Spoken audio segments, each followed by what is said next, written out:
आज हमारा principle of banking का जो टॉपिक है that is payment and collection of cheque. ये बहुत इंपॉर्टेंट टॉपिक है, बैंकिंग से रिलेटेड है ये। तो इस ऑडियो वीडियो लेक्चर के अंदर हम क्या पढ़ेंगे, चेक्स होते क्या हैं, इनकी पेमेंट कैसे होती है और इनको कलेक्ट कैसे किया जाता है। तो सबसे पहले हम बात करते हैं कमर्शियल बैंक्स के फंक्शंस के बारे में। तो कमर्शियल बैंक्स बेसिकली दो तरह के फंक्शन को परफॉर्म करता है। जो इसके नॉर्मल फंक्शंस होते हैं, जनरल फंक्शंस होते हैं, जैसे डिपॉजिट को एक्सेप्ट करना होता है और लोन प्रोवाइड करना होता है। तो जो कमर्शियल बैंक्स होते हैं वो पब्लिक के डिपॉजिट को, कस्टमर के डिपॉजिट को एक्सेप्ट करते हैं और उनको लोन भी देते हैं, अलग अलग पार्टीज़ को लोन प्रोवाइड करते हैं। तो ये दो मेन फंक्शंस होते हैं जो कमर्शियल बैंक्स के थ्रू परफॉर्म किए जाते हैं।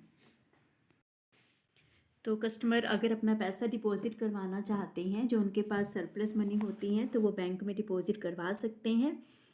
और बैंक में डिपॉजिट करवाने के लिए बैंक के वर्किंग आवर्स में जाना ज़रूरी होता है। तो बैंक कस्टमर के डिपॉजिट को एक्सेप्ट कर लेते हैं और जब भी वो डिमांड करता है तो उसका पैसा उसको रिफ़ंड कर दिया जाता है। तो जब भी कस्टमर डिमांड करता है तो उस टाइम उसको ये चेक करना होता है कि उसके अकाउंट के अंदर कितना मनी अवेलेबल है। तो कस्टमर को जब भी अमाउंट विड्रॉ करनी होती है तो उसको चेक कर लेना चाहिए कितना अमाउंट उसके अकाउंट में है या नहीं है। ऐसे ही जो बैंक का दूसरा काम होता है, लोन प्रोवाइड करना होता है। जो डिपॉजिट हमने कराया है, जिनके पास सरप्लस फंड है तो वो बैंक में मनी डिपॉजिट कराते हैं, और जिनको फंड की रिक्वायरमेंट होती है तो वो बैंक से मनी बोरो कर सकते हैं। अब जो पैसा हमने डिपॉजिट करवाया है तो उसको विड्रॉ कैसे करवाया जा सकता है, उसको विड्रॉ करवाने के लिए चेक का यूज़ किया जाता है।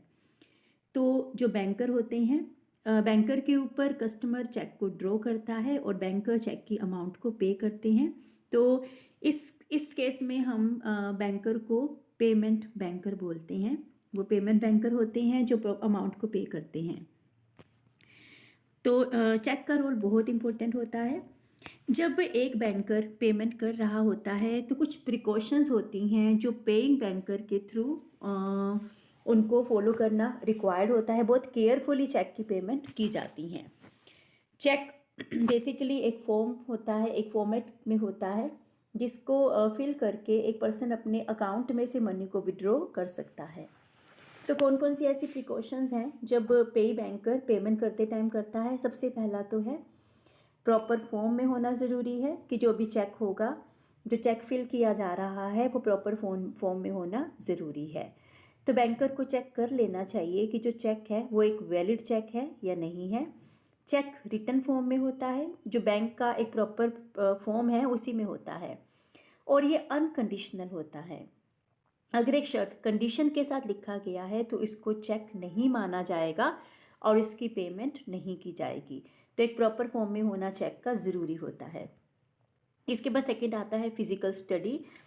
जब जो चेक फिजिकल कंडीशंस, ठीक है, फिजिकल कंडीशंस होती है यहाँ पर। जब चेक को एक्सेप्ट करता है बैंक तो उसकी फिजिकल कंडीशन अच्छी होनी ज़रूरी है। तो यहाँ पर ये कंडीशन है, चेक की फिजिकल कंडीशन का अच्छा होना ज़रूरी है, सही होना ज़रूरी है। दैट मीन्स वो कटा फटा नहीं होना चाहिए, ठीक है। और अगर चेक फटा हुआ है तो उसको बैंक कैंसिल भी कर सकता है। देन थर्ड आता है क्रॉसिंग।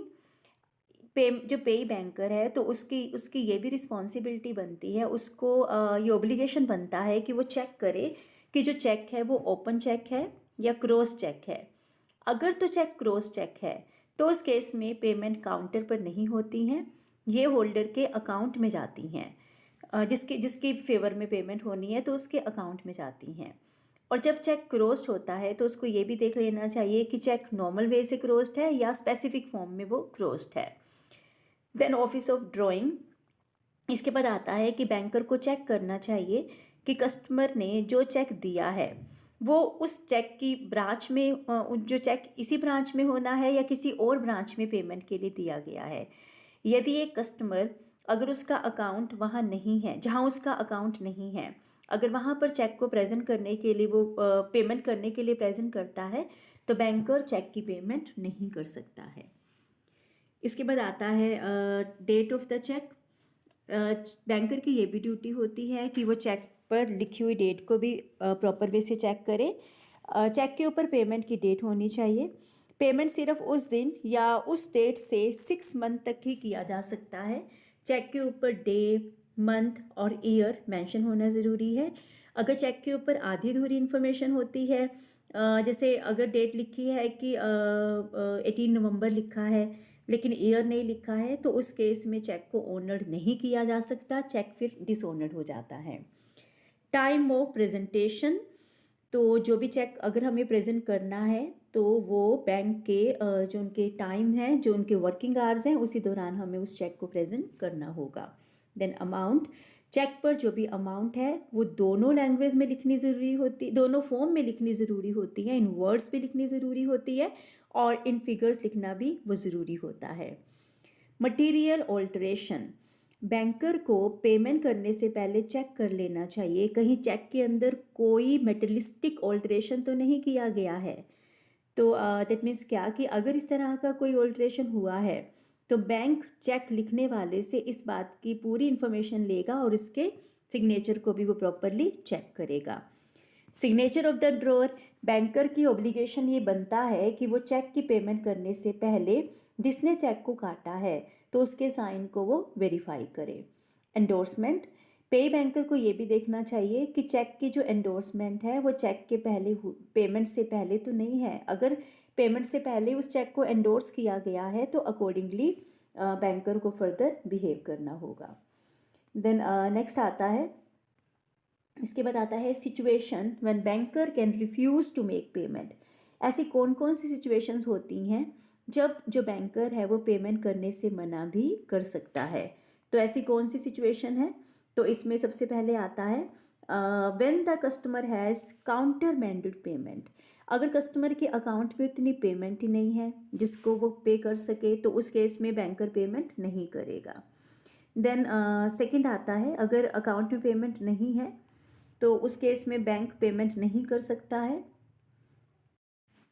तो फर्स्ट केस में है कि अगर बैंकर के अकाउंट कस्टमर के अकाउंट में काउंटर मैंडेड पेमेंट है तो उस केस में जो बैंकर है वो पेमेंट नहीं करेगा। सेकंड हो सकता है कि जब बैंकर को गार्निशी ऑर्डर मिला है तो उस केस में बैंकर पेमेंट नहीं कर सकता है।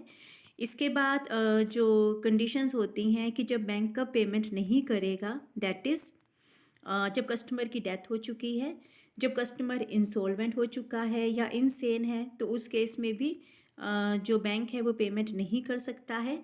जब बैंकर को असाइनमेंट के लिए नोटिस मिल चुका है, जब कस्टमर ने उस इंस्ट्रूमेंट को खो दिया है, कस्टमर ने इंस्ट्रूमेंट को खो दिया है, जब बैंकर को पता चल चुका है कि जो ओनरशिप है उसमें कहीं ना कहीं कोई डिफेक्ट है, और जब इंस्ट्रूमेंट जो है उसको मेटलिस्टिकली उसमें कहीं ना कहीं ऑल्ट्रेशन हुए हैं, कहीं ना कहीं चेंजेस हुए हैं, और अगर अकाउंट क्लोज हो चुका है तो उस केस में पेमेंट नहीं हो सकती हैं।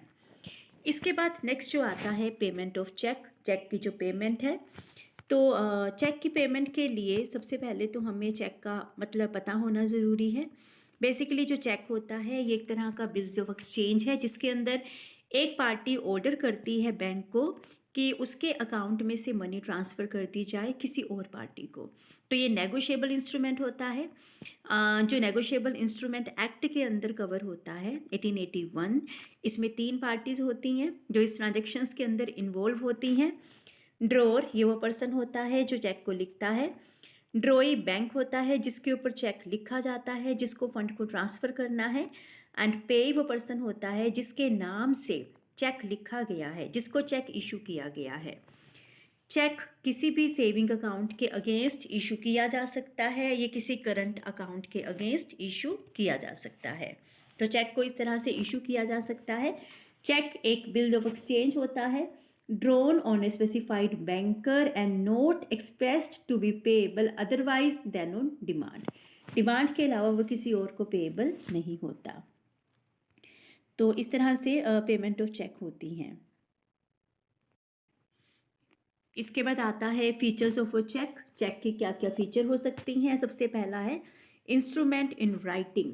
जो चेक होता है वो एक रिटन फॉर्म में होता है। अगर हम ओरली बैंक को ऑर्डर करते हैं कि पेमेंट करो तो उसको हम चेक की कैटेगरी में नहीं ले सकते हैं। तो एक चेक जो होता है मतलब रिटन फॉर्म में होता है, हमेशा ये रिटन फॉर्म में होगा, चेक कभी भी ओरल नहीं हो सकता। सेकंड होता है कि जो चेक होता है वो अनकंडीशनल ऑर्डर होता है, कि चेक की जो पेमेंट होती है वो बैंक के ऊपर एक ऑर्डर होता है, ना कि एक रिक्वेस्ट होती है, तो ये अनकंडीशनल ऑर्डर होता है। अगर ऑर्डर के साथ कोई कंडीशन लगी है तो इस फॉर्म को हम चेक नहीं कह सकते हैं।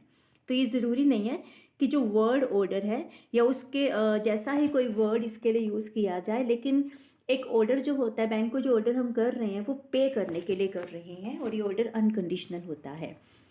On a specified banker, cheque हमेशा एक स्पेसिफाइड बैंकर के ऊपर लिखा जाता है, एक स्पेसिफाइड बैंकर के ऊपर होता है, और मोस्टली चेक के ऊपर बैंकर का नेम और उसका एड्रेस क्लियर कट वो लिखा होता है।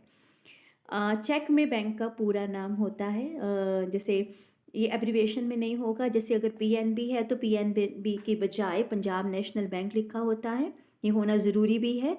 और एक चेक एक बैंक की स्पेशल ब्रांच के ऊपर उसको डिस्काउंट नहीं किया जा सकता जब तक कि आपस में उनके बीच में कोई भी ऐसा, मतलब जो पार्टीज़ हैं उनमें आपस में कोई ऐसा एग्रीमेंट ना हुआ हो। नेक्स्ट आता है पे मस्ट बी सर्टेन। एक चेक के वैलिड होने के लिए ये भी ज़रूरी है कि जो भी पेमेंट हम कर रहे हैं, मतलब जो पेई है, जिस पर्सन को पेमेंट हो रही है, वो सर्टेन होना चाहिए। तो कोई भी आर्टिफिशियल पर्सन हो सकता है इसके अंदर, कोई कंपनी हो सकती है, कोई भी ऑफिसर हो सकता है। A certain sum of money, cheque के लिए होता है कि चेक एक सर्टेन सम ऑफ मनी के लिए होता है, तो इसमें अनसर्टेनिटी नहीं होती है। और ये जो चेक होता है ऐसा नहीं लिखा होगा कि सिर्फ 100 रुपये से कम है या 500 से ज़्यादा है, ऐसा नहीं होता। लाइक क्लियर कट होना ज़रूरी है। अगर जितना भी है, लाइक अगर 2463 का चेक है तो ये पूरी की पूरी अमाउंट उसके अंदर लिखी होनी ज़रूरी है। पेमेंट ऑन डिमांड, चेक जो होता है वो हमेशा डिमांड पर पेएबल होता है। चेक लिखने वाले का चेक पर जो पेमेंट, ऐसा नहीं होता कि टाइम वगैरह ना अगर लिखा हो, ऐसा कभी नहीं होगा। मतलब उसको जो है वो टाइमली उस चेक को प्रेजेंट करना ज़रूरी होता है।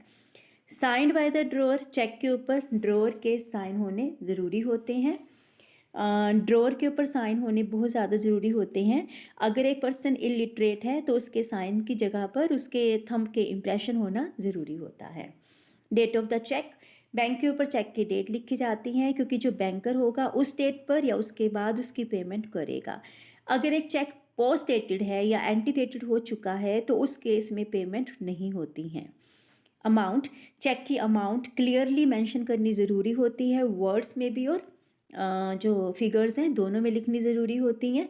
अगर दोनों अमाउंट में कहीं फ़र्क है, वर्ड्स में कुछ और लिखा है और फिगर्स में कुछ और लिखा है, तो बैंक उसकी पेमेंट नहीं करेगा। नो एक्सेप्टेंस रिक्वायर्ड, चेक के लिए किसी एक्सेप्टेंस की रिक्वायरमेंट नहीं होती है, इसके ऊपर कोई स्टाम्प लगाने की ज़रूरत नहीं होती है। तो इस तरह से ये बेसिक फीचर्स हैं जो चेक के अंदर इंक्लूड की जाती हैं। नेक्स्ट आता है प्रिंटेड चेक फॉर्म, कि जो चेक होते हैं वो हमेशा प्रिंटेड फॉर्म में होते हैं।